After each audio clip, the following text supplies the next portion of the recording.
Y'all know I wrote a book, right? It's called Buy a Game, and it's free. Click the link down there, you got it. DreAllDay.com. We're about to talk about identifying your leaders, identifying who is going to be a leader in any organization that you work in. In any organization, somebody got to lead. Even if it's just you got to lead. Fishing Forward, what's up, Ohio? What's going on?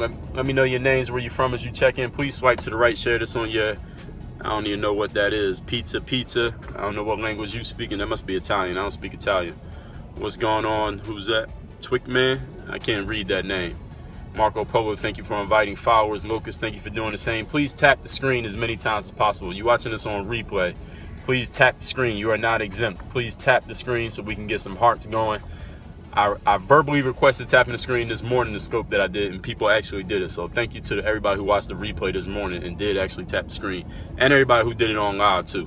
Mr. Ohio, what's up? Devin McCall from North Carolina, what's going on? The reason we're talking about leadership is because we know that every organization has leaders, right? Actually, that's not true. Some organizations don't have leaders. Some organizations have bosses or supervisors, people in charge. Like, any of you ever worked with somebody who was in charge, but they weren't really a leader? They didn't really have leadership skills. You didn't really respect them. You didn't want to follow what they said. You did it maybe because you had to, or that's just because it was the status quo of the room to do it, but you didn't really respect their word. You didn't really want to listen to them, and you did like the bare minimum whenever they told you to do it.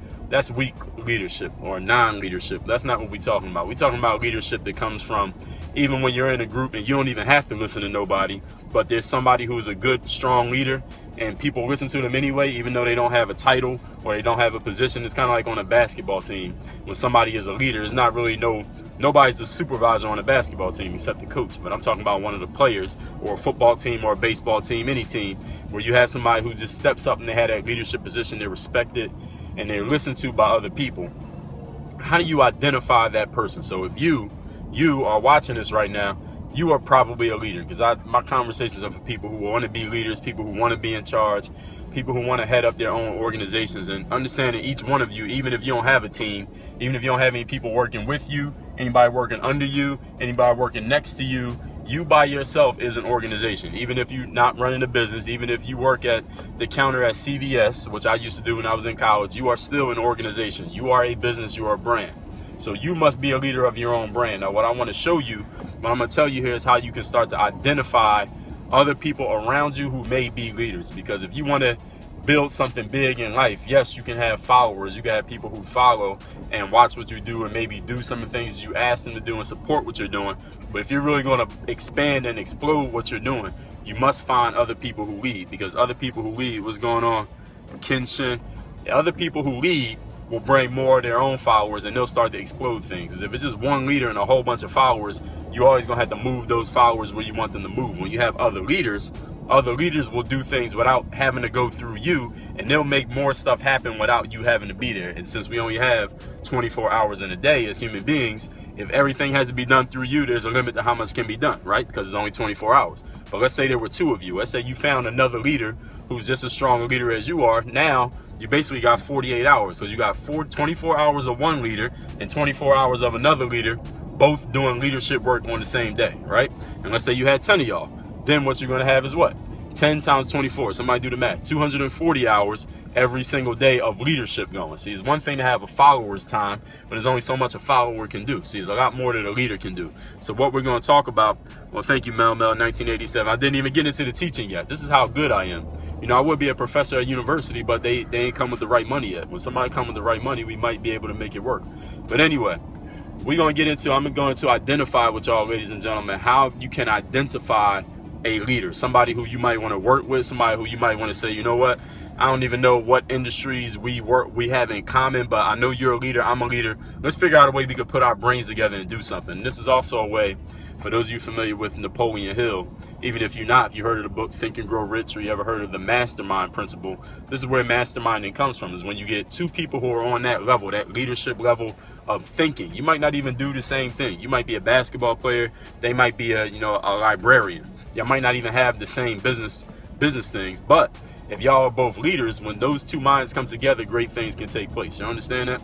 So what I'm going to tell you is 3 things that you can use to identify when you're working with somebody or talking to somebody, or you're just looking at somebody and they happen to be a leader. And also, if you look at the opposites of these things that I'm pointing out, then you know you're talking to somebody who is not a leader. All right, so here's number one. Number one thing you're going to notice in a person who's a leader, and this is universal, ladies and gentlemen. I don't care what field it's in. I don't care if they black, white, male, female, young, old. These three things must apply to all leaders. Here's the number one thing. A leader will always take initiative. Leaders seek ways to take initiative. So what is initiative? Because sometimes I don't want to just give you a word and people don't know exactly what the word means. So I'm going to break that down into even more plain English than what it is. Initiative means a person taking action. It means taking action and doing something on your own accord before other people do. So initiative means, in essence, initiative means going first. Initiative means doing something before somebody else tells you to do it. Initiative means doing something without asking permission first because you see it as the right thing to do. When I was in college, my sophomore year, before the season started, the coach handed us these packets that had like information about his philosophy and maybe a couple plays or like how he's supposed to be on time for practices and how he's supposed to dress for games and things like that. And on the first page of the packet, when you opened it, it said, you don't need permission to do the right thing. You just need courage to do the right thing, which was his way of trying to instill initiative in people. He didn't say it, but now that I think back to it, that's the only thing I remember out of that packet. But is that one thing that he said, is that you don't need somebody to tell you to do what's right. You just do it. A leader is the type of person who's going to do the thing that's right without asking permission first. See, a leader's not going to come to you and say, hey, Mark, what do you think about me doing this? A leader's going to come to you and say, hey, Mark, I did this. Hopefully it's okay. And if it's not, you know what? They'll fix it. Initiative is something that you will only see in leaders. People who are not leaders will not take initiative. Because people who are not leaders they're not going to take action without being told to do it. They're only going to do what they're told to do. That's the definition of a follower. They do what you tell them to do. A leader does what they want to do, and if it happens to be the wrong thing, they can apologize, they can make it right, they can fix the situation. So the number one thing you're going to notice in a leader, ladies and gentlemen, is that person will take initiative. They will go out, make something happen. Even if it's wrong, they'll make it happen and fix it as they go along. And one thing you'll notice also about followers, they're afraid to make mistakes. So no way someone's going to take initiative and do something without being told if they're afraid of making a mistake, because you might do something that's the wrong thing. So if you're a follower, there's no way you will ever take initiative. So number one is you must take initiative. Number two thing that you're going to notice in any leader, any person who is a leader in any field, is that they want to learn and get more knowledge on how they can be better at whatever it is that they do. A leader is a person who wants to acquire more knowledge. They want to be taught. They want to be trained. They want to learn more about how they can be better. Here's a question that you will hear from a leader. If somebody comes to you and asks this question, you know you're talking to a leader. How can I be better? Or what can I do to improve? Tell me something that you think I could have done better in that situation. Hey, tell me, Jason, how I could have handled that situation better. Hey, tell me, Mark, what are some areas of improvement that you see in my business or in my personal ability or in my communication skills? That's what's up, Andy from Cali. We're talking about leadership here, Andy. A leader is the type of person who wants to be constructively criticized. And usually, in my experience, constructive criticism, the best place to find constructive criticism is from someone who is better than you.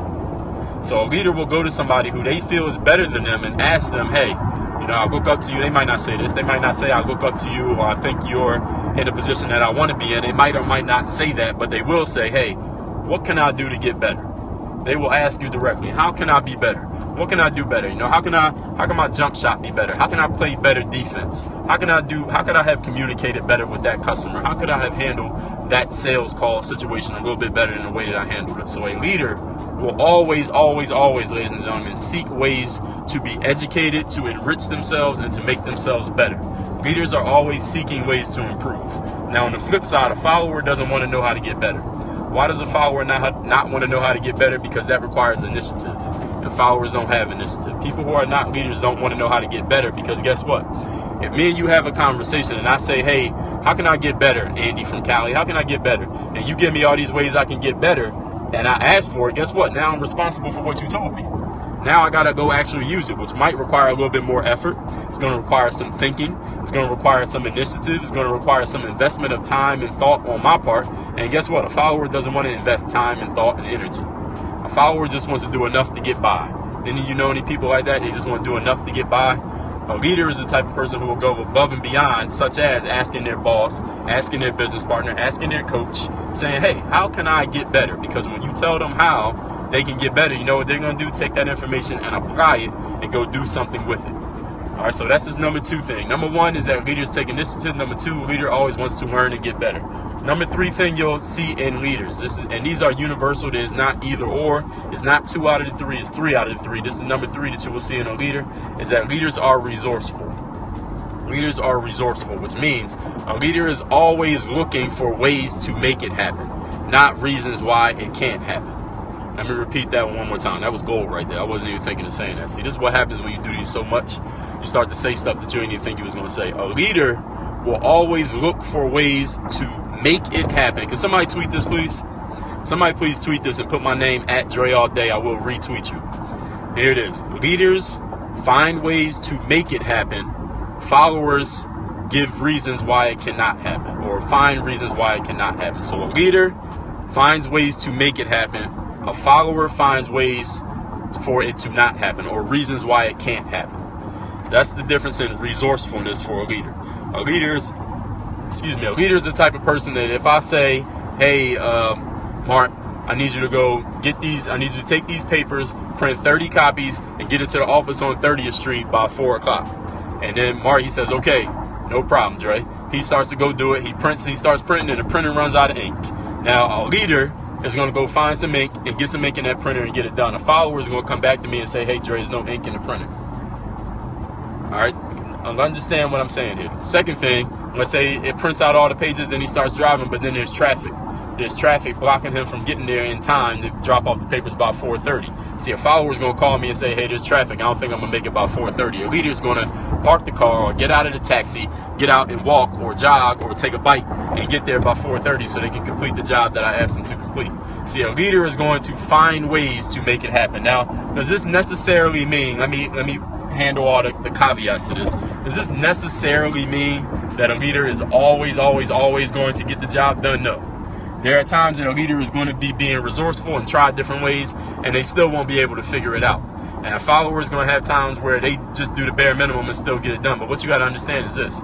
A leader, if they don't get the job done, it won't be because of a lack of effort or a lack of trying to find ways to make it get done.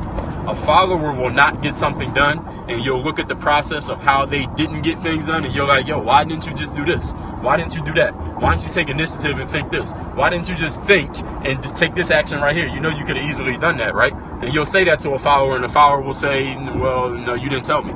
Or, you know, that wasn't part of the instructions that you gave me.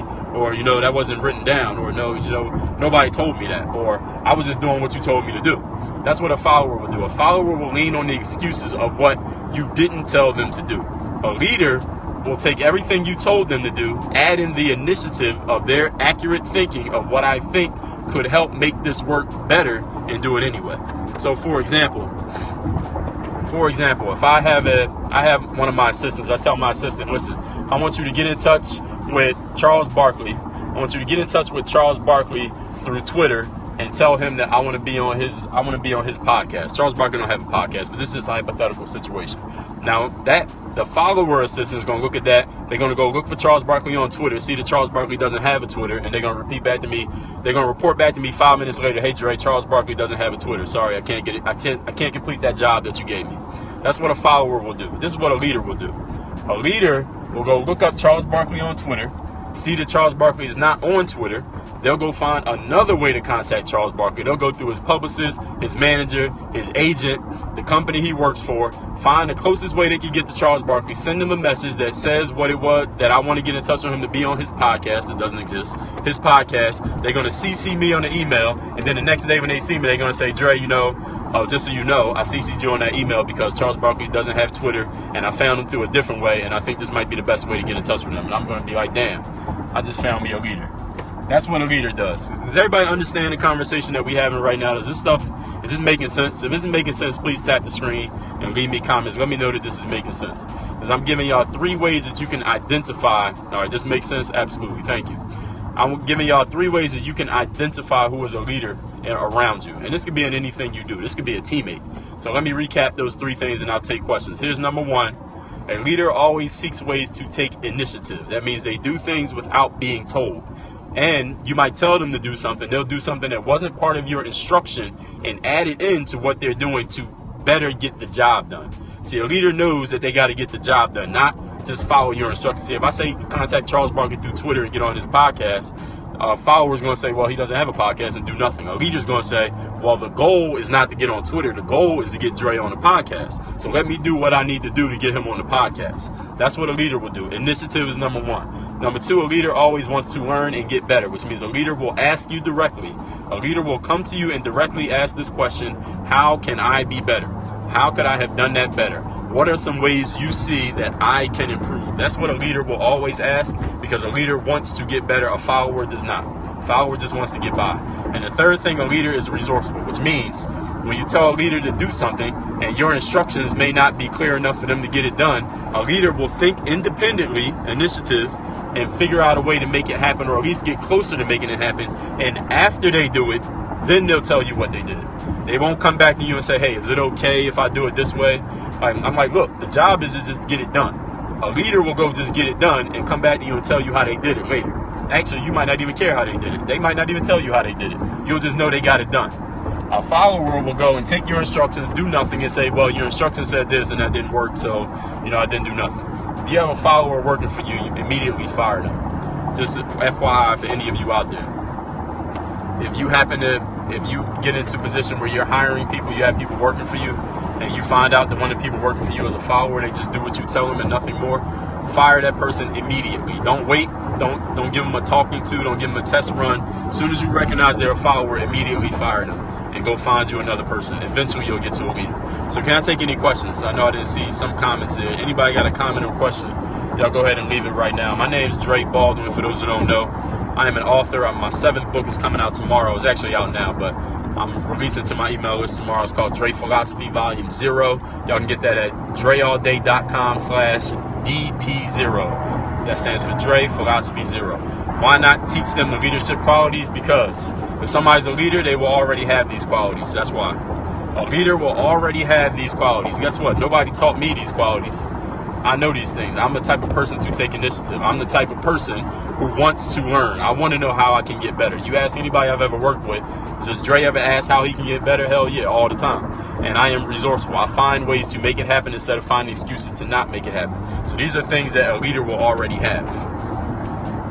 So that's why you don't want to have to waste time teaching them. You find the people who already got it. What's going on? Whoever that is that said, what's up? I can't see your name. Just because you are in a leader position, it doesn't mean. Say that one more time. I didn't catch the whole thing. What's up, Hamburg, Germany? Somebody left the question, just because you're in a leadership position, what? Say the rest of that comment so I can respond to it. Teach standards of self-discipline. I do. I did that in a book. It's called The Mirror of Motivation. You get that at dreallday.com/Amazon. dreallday.com/Amazon. And you'll find my book called The Leader of Motive. Leaders make others better. That's right. Leaders can make followers better. Doesn't necessarily mean they make leaders. You don't make leaders, ladies and gentlemen. You find leaders. That's the point. You do not make a follower into a leader. You find a leader. You identify leaders. You do not create a leader. That's the point. If you think I'm wrong, anybody who disagrees with me on this point, this is what you do. You go find a follower and you make them into a leader, and you show me how you did it. Show me how you turned a follower into a leader. I guarantee all you're going to do is waste a whole lot of time, effort, and energy trying to do that. You can't turn an apple into an orange, ladies and gentlemen. When you have a follower, treat them like a follower. You got a leader, treat them like a leader. If you don't believe me, listen, go read a book on leadership. Read a book on leadership from someone you consider to be a leader. You don't have to believe me. Go read a John Maxwell. Go read a Tony Robbins. Go read a Napoleon Hill. Go read a W. Clement Stone. Go find those people and see what they say, and then you go and try it yourself and see what happens. Everything in theory is a great idea, but in practice is a little bit different story. I just listened to one of your podcasts. They are amazing. Well, thank you. The podcast is at the Athlete on Fire podcast. Just look at the ones titled Dre All Day. You're a natural leader. That's what's up. You're a natural leader, then you know what to look for. Go find people who are leaders. Go find people who have these qualities. Take initiative, want to learn, and they are resourceful at all times. How do you read 200 pages a day? By just doing it. What do you mean? 1 page at a time is how you do it. 1 page at a time. So all you need to do is find out what your reading speed is, which you can just read a couple pages and see how much time it is. And then Is it just hate following? Hey, maybe it is. It might be both. You can hate being a follower. Ain't nothing wrong with that if that works for you. So all you got to do is find out what your reading speed is, and then you can calculate exactly how much time it takes for you to read 200 pages a day. Do I have my books on Word? Oh no, do I type my books on Word? Well, not necessarily Word, but Pages in Apple, iBooks Author. Sometimes I just use my phone. The Mental Handbook and the Mirror Motivation, my top reviewed books. The Mental Handbook and the Mirror Motivation, both of those you can written on my cell phone and the Notes app. So I just kept writing until I was finished. Did our connection go out? I saw it flash a little bit there. Are we good on the connection? Yeah, exactly. Just get it done. But if you want to know how much time it takes, because I just did a podcast on productivity. Well, thank you. Thank you. I appreciate you identifying me as brilliant. All right, we good? Cool. All right, can I take any more questions, ladies and gentlemen? We're talking about the topic of leadership. Number 1, take initiative. Number 2, and oh yeah, make sure you're on my Snapchat. You're on my Snapchat. My Snapchat is at Dre Baldwin. I'll be doing a lot of snapping today on Snapchat because I got a reception to go to for my TED Talk, which will be tomorrow afternoon. By this time tomorrow, my TED Talk will be done. I'm giving a TED Talk tomorrow on confidence. Confidence is the TED Talk tomorrow. TEDx Coconut Grove, that's in Miami, for those of you familiar. Tickets are sold out. There's 1,100 seats. They are sold out. They said they sold about 1,500 tickets. So I'm very excited for this audience that I'm going to speak to tomorrow. 1,100 seat arena. Topic is confidence. Oh yeah, I'm definitely going to kill it. Y'all see the video later after it's edited, professionally edited by the TEDx curators. Oh, thank you very much. Thank you very much. So thank you for the happy birthday wishes. My birthday was yesterday, for those who don't know. You don't have to give me happy birthday. What you could do is go to dreallday.com/Amazon and buy my book. Any one of them. It don't matter. Any one you buy. If you buy one of my books, make sure you send me a snap with a picture of it, and I will post it. If you send me a snap with a picture of the book, I will post it probably on my Instagram, maybe on Facebook, Twitter, one of those. Send me a snap of my book if you go buy it. Ladies and gentlemen, Snapchat's Dre Baldwin. Twitter is at Dre All Day. You got 2 more already? No, that's what's up. Austin, send me if you got the physical copy or wherever you can, send me a snap with a picture of the book. And I will definitely, and put your, make sure you put your Instagram name in there so I can tag you when I post it.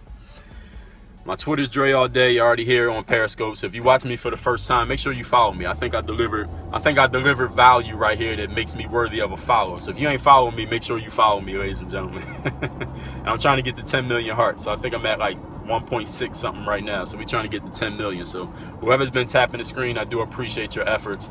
All right, so from right now, all you come to Colorado, you know, my guy Scott Jones from Athlete on Fire, he's the guy who actually runs that podcast. He is in Colorado. He lives in Denver.